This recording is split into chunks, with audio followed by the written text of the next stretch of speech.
Mad Max was the turnout of my lifestyle. Smoking green, blowing white clouds to build the blue skies. Conversating with the gods by my wildflower to let them know that it's the God's hour.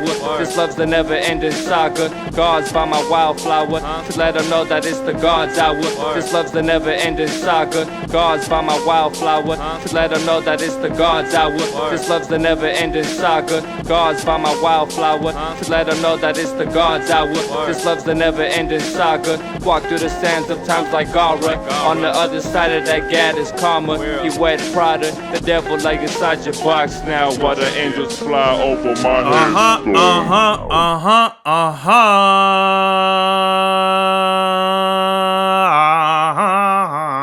head.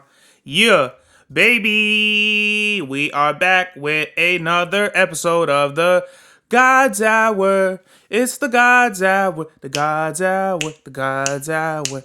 Here today, a new episode with your boy Big Serbs. It's Big Serbs.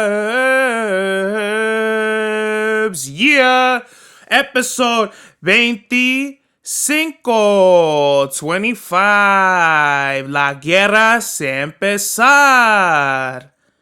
Because avocados were tethered in a war between the cartels and the Americans. What? I mean, I'm surprised shit like this don't come out every day, because the cartel is like in every facet of the American consumer, just in all of American consumerism, but also global consumerism. You'll find the cartel deep in the cracks of some mafia shit going on. So what I'm talking about is, I just made some fucking fire French bread pizza for the first time.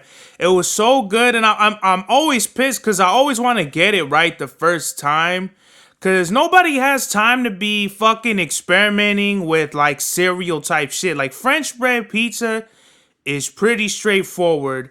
You buy a loaf of French bread, cheese, sauce, and toppings, and you put it together like a pizza. It's not like when you're using dough, you gotta actually fucking ferment the dough, wait 3 days, wait 3 nights, and then, like, if you're lucky, you didn't fuck up the first, because really it's just like the dough.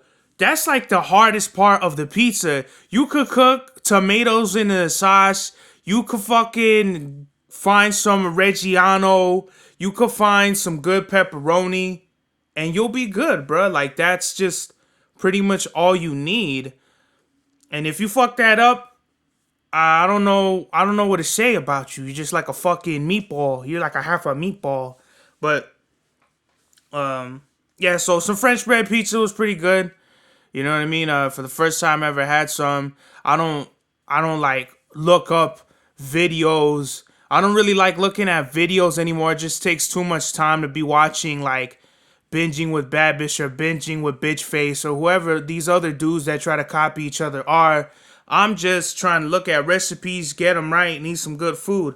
Understand me? And speaking of good food, these avocado wars, these secret avocado wars that's going on.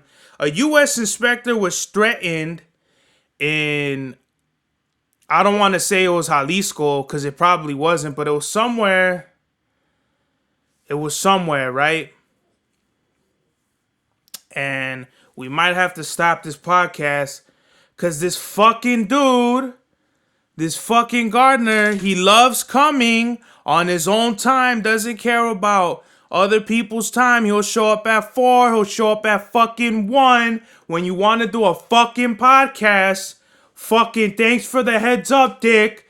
Now fucking Presley over here, he's gonna be fucking barking. I'm gonna have to tell him to shut the fuck up. I'm gonna have to put him in the fucking bathroom and scream over the, oh man, this is some bullshit. But we'll try to get this shit going anyway. So a U.S. inspector was threatened over some avocados. I guess, I don't know if they were in someone else's territory. These cartels have been at war with each other in Mexico.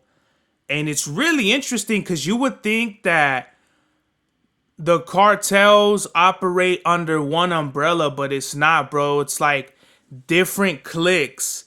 You have like the veteranos, and then you have the new up and coming generation that don't give a fuck about the old ways or the veteranos. They just want to do their own thing.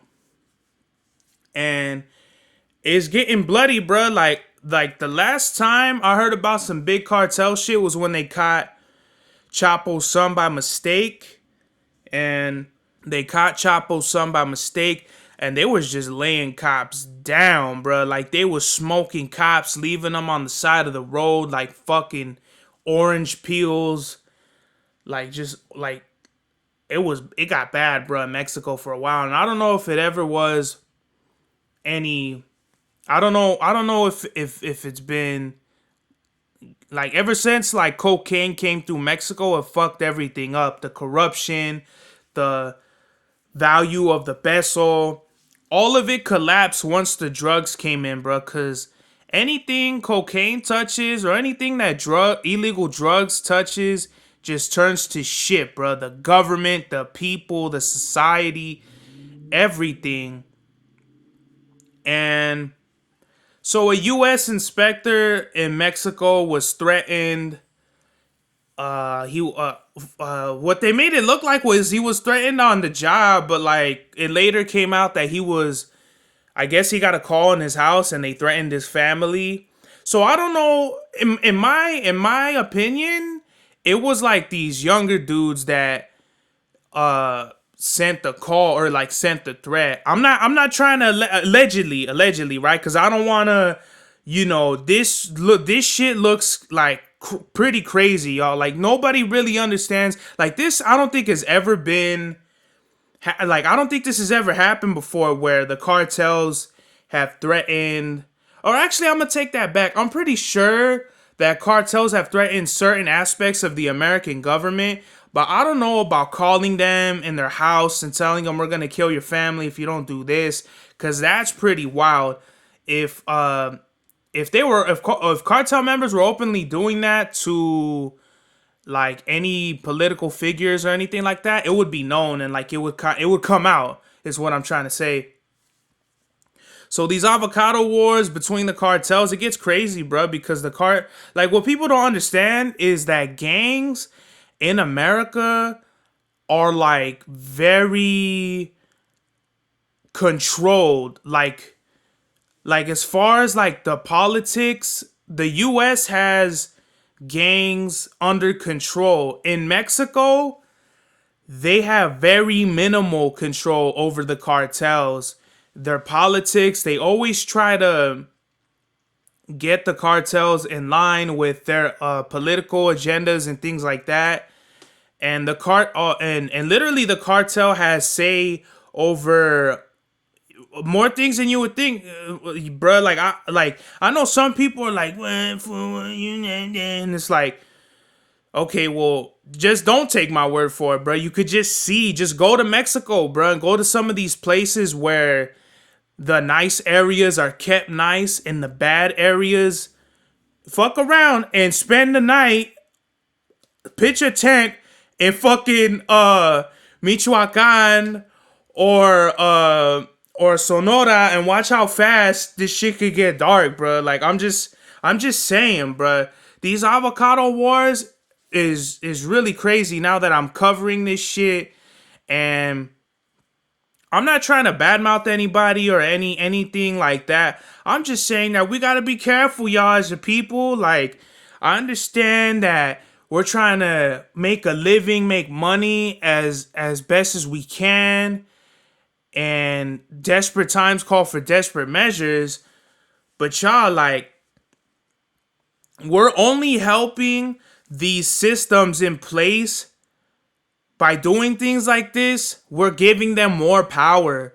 We have a lot more power in unity and abiding by the laws that were put in place. As pussy as that sounds, As lame as you can call me, that's really what it is, bro. Because the only way we could beat them at their game is by playing their game.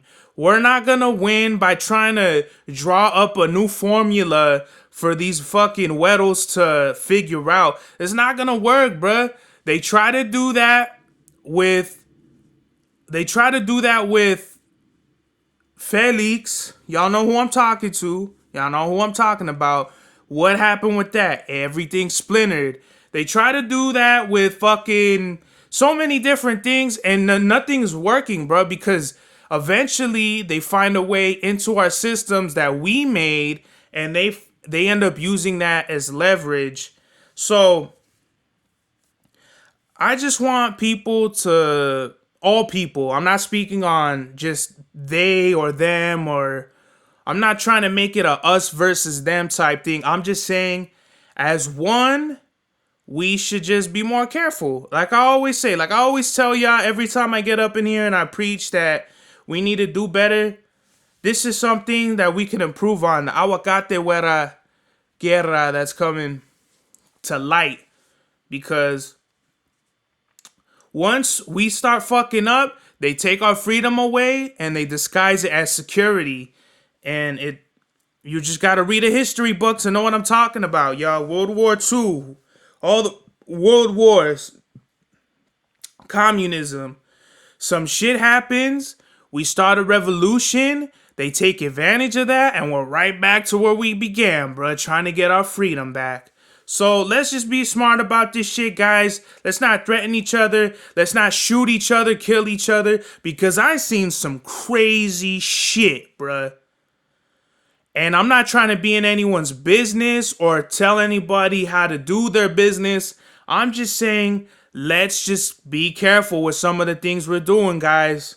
Because they'll use that and they'll put us in chains. They'll look for our family, and that's a wrap, bro. They could give a fuck about us. They don't give a fuck about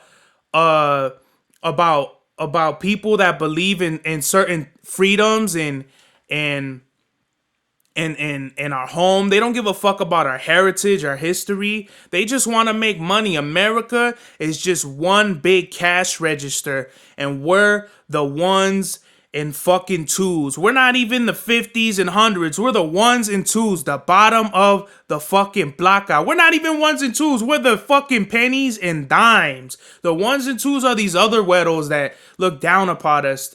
They're the ones and twos. We're the nickels and dimes and the pennies, my nigga. Like, it's just like, so I don't even want to get pissed about it. I was gonna start yelling about some other shit, but like, let's just be smart about, about the way we conduct ourselves, man. I'm not even gonna try to preach about it. I'm not even gonna, I've already said this a million times, so I'm just gonna let it go right there.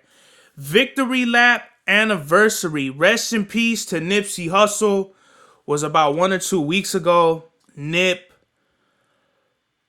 was murdered in 2018 in March. I think it was March 31st. Yeah, 2018. That was it 18 or 19? Now I'm kind of jumbled. It was, I think, was it a year after X was murdered? My bad, y'all. But anyway, victory lap anniversary, and painstakingly enough, I haven't heard that album, Victory Lap. I think I've heard a couple songs. Like, I'm not up on Nipsey's catalog, but I've just heard like hopscotch tracks from like the Marathon, and I think I've heard 1 or 2 songs from Victory Lap. One of my favorite songs is Blue Laces. I think the second Blue Laces. We getting paid, I don't know. I'm fucking up the lyrics, but rest in peace to Nipsey Hussle, man. They'll use this shit against us, because like all this shit is gonna amount to when we talk about gang shit and the tierra and all that shit is we get killed, and then our fucking dreams and aspirations of changing of changing our society and our people flies out the fucking window, all because one fucking rata wanted to fucking fill up his pride and ego with a murder or some kind of self-righteous bullshit that no one gives a fuck about. And this is the double-edged sword. Nipsey was murdered, and then they murdered allegedly family members of his murderer. So it's like now we lost a public figure that could have changed the world as he was changing it for the better than he was already doing. And now we have more brothers getting killed in retaliation. And meanwhile, while that shit's going on, these fucking politicians and bankers and all these dickheads that really run the world, really run the fucking value of the dollar, they're over here plotting behind the scenes. So we're distracting ourselves with bullshit while they're over there, controlling the world on their bullshit. So that's what I'm trying to say, guys. Like, this isn't like, I'm not trying to preach. I'm not trying to fucking be nobody's like fucking shepherd or none of that bullshit that we get thrown, that gets thrown in our face. This is just what I'm seeing and what I'm speaking on. So rest in peace to Nipsey Hussle. Rest easy, my G. I would like to think that you're looking down on all of us, on me. I shouted Nipsey out on Angels Now Ascending. I said this to Hustle Nipsey, I'm progressing. You know, and when he was murdered, man, it fucked me all the way up, bro. Like, I couldn't, because when they murdered X, I couldn't believe it because of how young he was.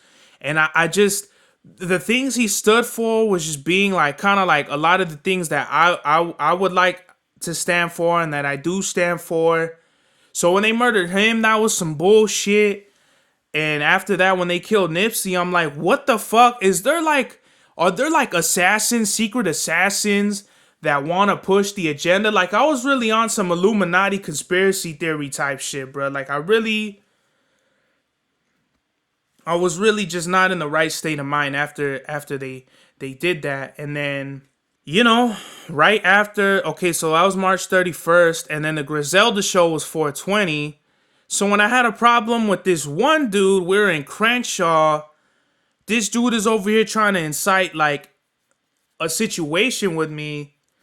And I'm like, in my head, I'm like, bruh, we're literally in the hood that a great artist is from and was murdered. And you over here trying to fuck with me like if I won't do something at this very particular moment. So I'm just saying all that to say that it's just deeply saddening about his whole murder and stuff. But fuck that. We're celebrating the victory lap anniversary. We're celebrating his life, his legacy. Fuck Donald Trump. You know, wouldn't be LA without Mexicans. And if it's time to team up, shit, let's begin. What? Now it all starting to make sense now, right? We got your boy Mexican Chicano standing up for the raza over here with Nip. Come on now, son. Nip is right here, bruh. He listening. He watching. That's what the fuck I'm talking about, B. Kanye West's new album. Is it Donda 2? Okay, so it's Donda 2. I got the link. I have the album already. And I'll give a review for it next episode. But fucking Kanye's new album on the stem player is 200. This motherfucker's high. And this is what I'm trying to say about people copying and shit. Everybody wants to talk about power to Kanye, 200 for a stem player. But Nip was doing this shit. When did was it Victory Lap? See, this is why I need to be more up on my hip hop shit, because I kind of like just see the news and I'm like barely informed on like what the news was on that Nipsey album. Don't worry, I'm looking it up right now. But literally, Kanye and everybody else, including me, uh, copied the $100 album. Oh, was it Crenshaw? It was. I would have thought it was Victory Lab, but it wasn't. Victory Lab came after. Wow, he did this in 2013. So literally, Kanye is 9 years late, my nigga. This is what I was talking to my dad about. You know, fucking Dodge is coming out with this new electric truck and shit. Like, if they're doing something dick, they've been coming out with electric cars since like 2001, bro, or 2000 and whatever the fuck, whenever year it came out was, bro. Y'all niggas is late, bro. Fucking lame ass levas. Fucking haters, bro. But in any case, Kanye, man, I applaud you, man, for being the first artist to step up, because Nick ain't gonna do that. And I mean, she's kind of like past her superstardom, but Drake ain't doing this. Fucking who else? Who else is a superstar? I mean, there's only a few of them now that's kept the superstardom. Drake ain't doing that, but Ye is doing that, and shout out to him. But I'm not paying $200 for a fucking DVD player, whatever the fuck it is. I'm not paying $200 for an album. The most I ever spent on an album was either the $77 cassette from, I think it was the Wapcon Judge cassette that from Makami. And that was because I really stood for, I was really standing up for Makami, and I really believed in his work, and I really believed in a lot of the things he was doing at the time. And if we have more time, I'll speak about, you know, my current stance on his music now. But just to tie it in, that's the most. Like, I don't even think I would spend $100 on an album unless I was really into the artist's music, like really. In my personal opinion, if this was 2013, I was a lot younger. I wouldn't even have had $100, bro, to spend on a CD if I wanted to, bro. But shout out to Jay-Z. He bought 100 copies, which is like 10 grand, isn't it? Is it 10 grand or is it 1,000? Right? He bought 100 copies, 100 and 100. Is that 1,000? No, I think it is 10,000, but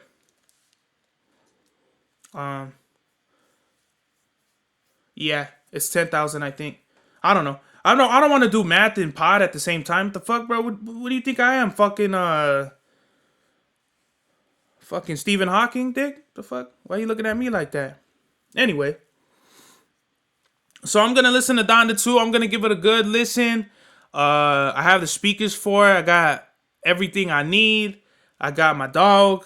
I got bitches. Nah, I'm just kidding. I don't got bitches. Not anymore, because everybody left me. All the bitches left Big Serbs. Why? Why?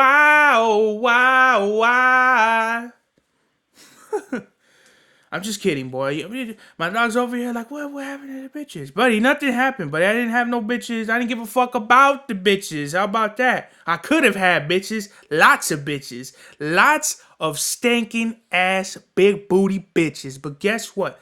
That's not how your boy gets down, Presley. That's not how your boy gets down, dog. So anyway, a Frito-Lay worker was electrocuted, denied medical care. And this is just fucking sad, bro. This is why I'm glad I quit Frito-Lay. They're denying this fucking dickhead that got electrocuted. They're denying him medical care, but yet they spent what is it? Is this? Hold on, because when I write this shit, it looks like 2.6 million in Super Bowl ads, or it might be 26 million. I don't know. Double check for me. But for them to spend that kind of money on Super Bowl ads, and they're not taking care of their worker, to me, that's some bullshit, bruh. hopefully we find out what happens in this case, because I really want to know what's going on. Because if I'm this Frito-Lay worker, I'm suing Frito-Lay for everything, bruh. I'm suing them for every motherfucking everything, bruh. I'm suing them for every single bag of chips, every single fried tortilla dipped in Cheeto dust. I'm fucking going after Fritos, Lays, Cheetos, Doritos. I'm going after the family size bags. I'm going after everything, bro. Cause I'm not gonna get electrocuted and then subject to this bullshit. And it's funny because this dude who put me on the Frito-Lay, he's like, yeah, you should apply back like when I didn't have a job and shit, like over a year ago. Oh wait, I'm tripping. That wasn't even over a year ago. That was like in the summer. He was like, you should apply and shit. I just seen him at the store, and I'm like, man, you should apply for whoop-de-whoop, man. We got benefits, we got this, we got that. And he's like, yeah, man, at Frito-Lay, we get a 401k and all this other bullshit. And in my head, I'm like, no, you don't, dick. Because if I didn't, bitch, what makes you think you did? Like, he's not I think the only people who work at Frito-Lay that do that, that do get benefits and shit are the truck drivers, but that's because they're union. So it's like a whole different setup with them. So yeah, man, fuck Frito-Lay. This worker got electrocuted and he was denied medical care while the Super Bowl ads were flying by with these football players eating chips and salsa and Tostito dips and shit like that. Frito-Lay was one of the worst jobs I ever did. I mean, it paid very well, but for the labor, man, this shit was like some modern day sweatshop shit. Just know if you're buying Doritos or anything with Frito-Lay on it, you are literally paying for the most modern day sweatshop shit in America, bro. Just be thankful that there's fucking people breaking their backs to get your chips picked and delivered to your store, bro. Cause I was literally that fool. I was literally loading up these trucks, getting the chips where they needed to go, and I was getting shit on for my supposed, like, when you can't pick 3,000 chips a day, they try to make it seem like it's your fault, like if it's your work performance. Like, fuck you, dick. You just don't want to, like, these corporations, that's what I'm saying, man. We got to play their game to fuck them, bro, because you can't do shit without them putting this shit on you, bro. And it's like, fuck you. I'm not picking 3,000 chips a day. And if you fucking are not down with that, fire me and hire 3 more people that you're gonna fire because they can't do the fucking work that you need. Because you know why? You're not gonna pay them more and you're not gonna fucking give them the adequate work shit that they need to perform. And that's just the reality of it. As soon as you can't perform and you start making it a big deal for them, they're just gonna fire you and get someone else, bruh. That's the game. A 5th journalist was killed in Mexico this year for exposing corruption. And I should have talked about this with the other cartel shit, but this is the type of shit that I be talking about, bruh. Like, I'm very careful with my words, and I don't go out of my way to jump out a tree, jump out the bushes to say some crazy shit about shit that I shouldn't be talking about, because there are consequences about speaking out.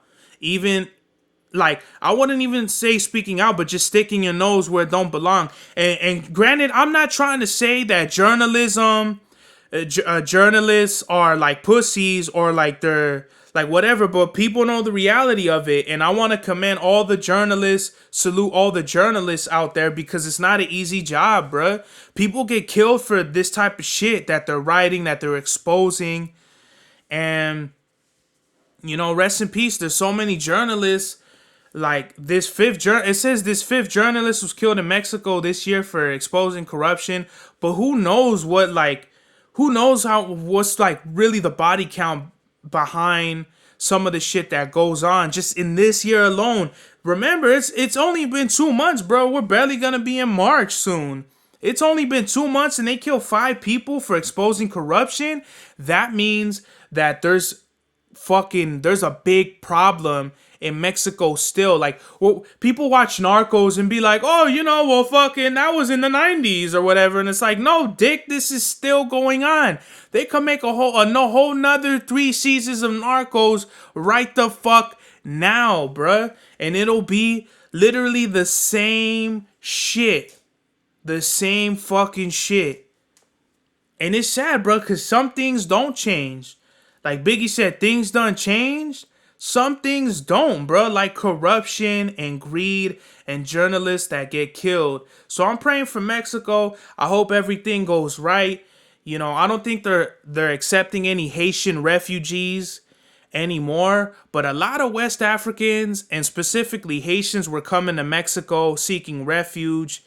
And I was telling me and my pops were talking about this yesterday.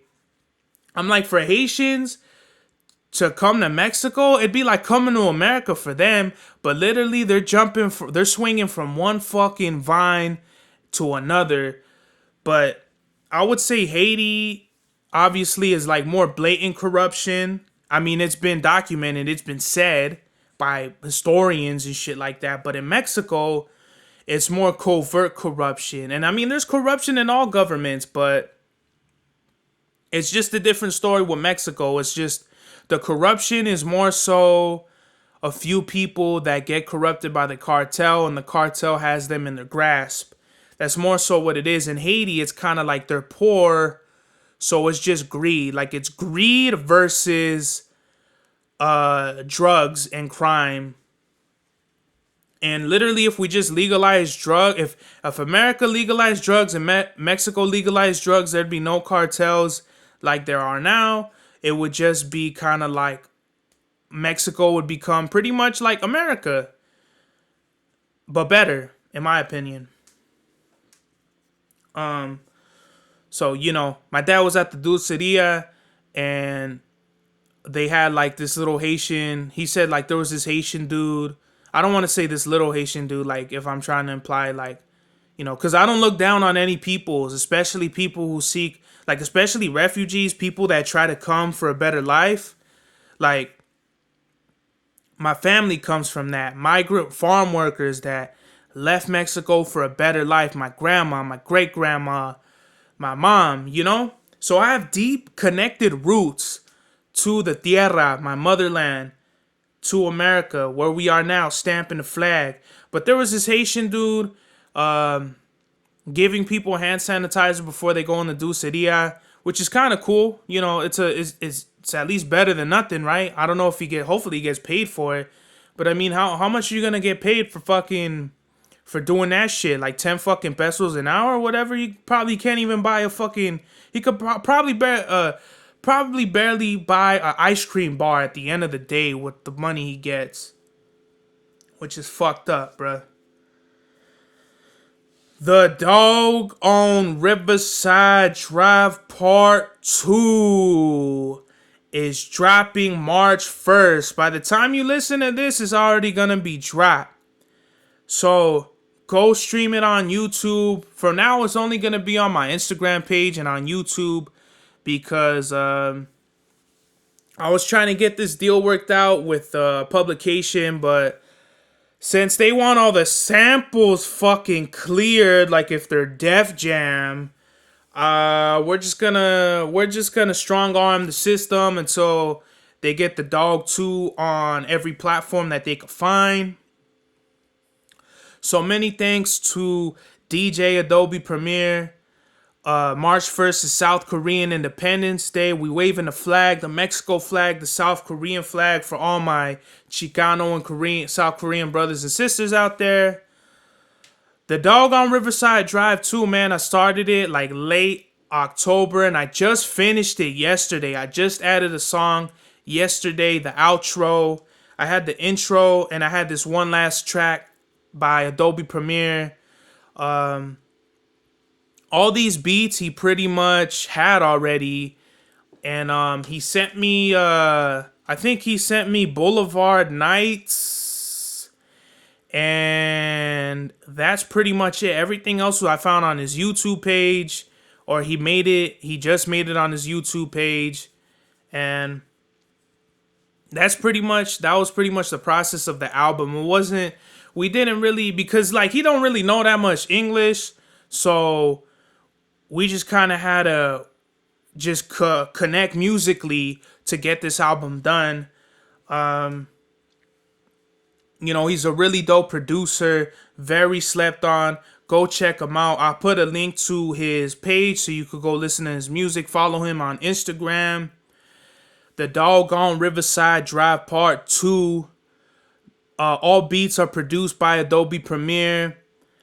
It's only me on the mic and him on the beats. And I produced 7, which was the first single. Then we dropped Hawaiian Shells, and then on March 1st, I'm dropping the 3rd single, the last single, Lunchtime, parentheses, Fritos, because he said he really liked that one. I really like it too. I think it's the best track on the album. I love all the tracks equally, but I think Lunchtime, just sonically, lyrically, the hook, just everything, just how it sounds, the mix, everything is just, it's the best track on the album. And he liked his second, or maybe his other favorite track was La Punta Huerca, which is the hollow tip in English. I really like that song too. I really like the hook. It might be my favorite hook that I wrote. But yeah, man, all of it is dope, man. I take you through what the Dogg means on Riverside Drive. I talk about my pops' hood, Boyle Heights, White Fence, my Uncle Willie, you know, my Glock. I talk about I didn't talk about everything I wanted to talk about because I had a lot of ideas for this, but it's all right, bro. Like I'm not tripping on it. We could always do the Dogg on Riverside Drive 3. Because that's how I feel strongly about Adobe Premiere's music. His shit is just banging. And I'll make, like, I don't care. Like, some people, they want to do strictly shit that's just kind of lame. Not to put down anybody else's shit. But me, like, when I have that synergy with a producer, like an NC, like a Spark the Law, we could get busy, bro. I hope I'm not missing anybody. Float Lucid at one point. Where you at, Float Lucid, man? Float Lucid went dark on me, bro. But yeah, man, the Dogg on Riverside Drive 2 drops March 1st, South Korean Independence Day. One of my favorite, obviously it's like my favorite album right now because I just put it together. But go listen to it, man. I talk about a lot of personal things, my family, history.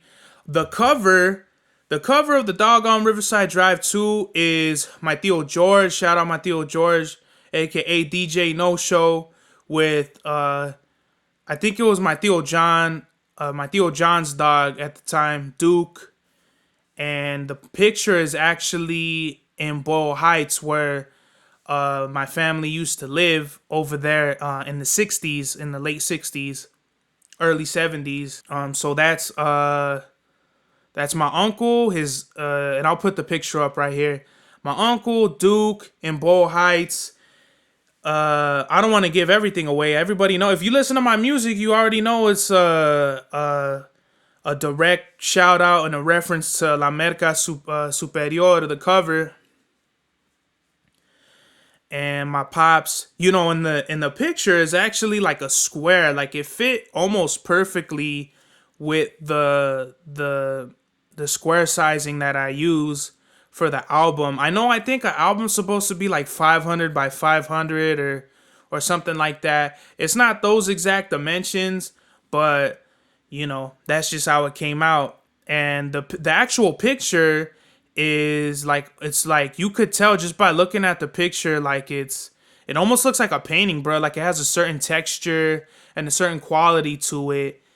And I wonder what kind of fucking camera they use, bro. Because to have a camera in the late 60s, early 70s would be like having a fucking 4K TV or something. Like not everyone had it at the time, bro. Because, you know, or like you knew somebody that had it. It's like seeing like it'd be like seeing like a fucking, I was gonna say Lambo, but that's kind of rare because I've only seen like a few Lambos in my life. But you know, cameras just weren't common, especially color cameras at that time, bro. Like that was a while ago. I mean, color cameras were coming out at the time, but come on now, bro. Like the early 70s, it was just a different time. So shout out to DJ Adobe Premiere. All my South Korean brothers out there, we getting the cheddar, we getting the Fritos, Cheetos, and Doritos. My nigga, like MF Doom said, rest in peace to the homie. Street Fighter 6 is coming out, bro. What? Street Fighter 6? That's crazy, bro. I haven't played not one Street Fighter game, but I will get Street Fighter 6, bro, because fucking Chun-Li is sexy. And I want to kick some ass, especially because I love Tekken. So, more details on that coming soon. Conway is off Griselda after this God Don't Make Mistakes album, which I'll review next time for sure. Don't worry, y'all. I got the reviews coming. Conway is off Griselda. Shady. He's got like albums in the works now and shit. And he talked about on the Bootleg Kev podcast interview, he talks about, you know, he might do something with Griselda and shit, but like though that's literally like his cousin. Like Wes and Benny are like his literal cousins, bro. Like they're blood, so it's like they're not gonna make music. You know what I mean? It's just the business, the music business. I think Conway just wants to focus on drum work, music. He wants to do his own thing. He'll always make music, bro, because like that was always his thing, was being number one, the best rapper, the best writer, or whatever, like, you know. And I feel like he's gotten to that point where he is like, at least in my eyes, like I always thought he was like lyrically on a different level, but like compare, like if you want to say like what, like it always changes for me, because like Benny will drop an album and I think Benny will have, like, he'll be the best, and then Wes will drop something and I'll think he's the best, and then Conway, when his shit drops, I definitely like hear his shit and be like, damn, like Conway's like the best out Griselda. But I feel like Conway has always had that pen. He's always been sharp. He's been getting sharper, bruh. And shout out to Conway, bruh. I would like to see him do his own thing, bruh. Like, he don't need like a big label or whatever. Like, he could just do his own thing, bruh. And they could like coexist, him and his whole family, bruh. The whole Griselda fam, bruh. And you never know, maybe one day Conway might sign me for a 1 album deal, bro. You never know. I met him 2 times. He's a real cool cat. We could really do something, bro. Honestly, if I could get a Conway feature before I retire, before I hang up my music coat, because, you know, I'm putting different coats on now, bro. My chef coat, my game coat, and, you know, I got a whole closet full of coats that I'm doing right now, bro. Well, you never know, man. If I could get a Conway feature before I retire, that'll definitely be a check mark off my music bucket list, my music fucking dream or whatever. You know, I do want to work with Snoop, Conway, Dr. Dre, Kendrick, or anyone from TDE. There's just a lot of shit that I want to get going, you know what I'm saying? So shout out to Conway. And Benny, speaking of Benny, allegedly he stole $10,000 in earrings, bro. I don't know if he himself did it or someone in his team, but I don't know who. I don't know who it was, because I'm not gonna blow them up like that, because I don't want to be in anyone's business. But when I saw this, I was like, "Come on, Benny! Like, why am I even seeing shit like this, bro? Like." I don't know what's going on. I don't know what happened with it, but Benny was hanging out with somebody, and allegedly some jewelry went missing, some earrings went missing, and they tried to straighten it out without, you know, the court system, and then now they try to come out and say that Benny stole $10,000 in earrings. So for me to even see that is kind of lame. Benny, whatever you got going on, I hope you know, resolve it. If you're listening, I hope everything comes out good. And yeah, man, pretty sad that I had to see that shit. Cause I don't want any of my Griselda brothers out there locked up for no shit that they didn't do. Johto tour was awesome, bro. Johto tour was probably one of my favorite. You know, I love Cancel Tour. I loved when it happened. I went to the park. I was I was fucking around kids. I bought some Girl Scout cookies. These kids wanted to ball me up. I met new friends. I got a lucky spinner rack and Gligar from trades. And it was just dope, bro. Literally, I don't think I ever did a 12-hour straight run of just catching Pokemon before, but this time I definitely for 12 hours straight, bro. On Saturday, I was catching Pokemon like there was no tomorrow. I got 9 shinies plus the shiny Gyarados. And it was just really fun, man. I applaud Pokemon Go for always doing their thing, always banging it out. Another $1 from me to get their fucking money so I can get my childhood's worth of play and experience that I love doing. And at the park, man, they had basketball games, soccer games going on, and Pokemon. So it was just, the park was full of people, man. And it just brought me back to when I was a kid in El Monte and Baldwin Park. And I used to just be out there on the hot summer weekends eating ice cream and feeding the ducks pieces of bread and shit like that, and being chased by geese and shit like that. So, when I partake in these things, it's not to, to be on the game, to catch shinies and be better than anybody, or I'm just in it for the experience, man, because it takes me back to my days as a child. And that's literally why I pay for all this expensive shit, is to get in tune with my inner child, man. And you should too, whether it be Digimon or Final Fantasy or Skyrim. Go back to your inner child, man. Your inner child is always with you. And if you neglect it, or if your inner child is wounded a little bit, such as mine, you got to get in tune with yourself, man. You got to get your chakras aligned. You got to get at the highest form of elevation for yourself, man. And with that, we wrapping it up, man. This is the God's Hour.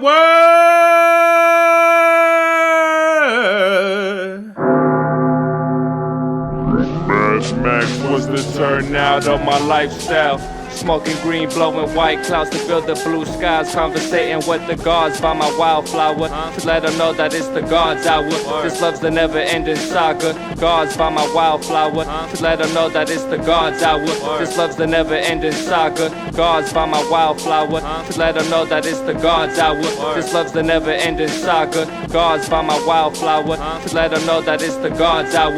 This love's the never-ending saga. Walk through the sands of times like Gara. On the other side of that gad is karma. You wet Prada, the devil like inside your box now, while the angels fly over my headstone.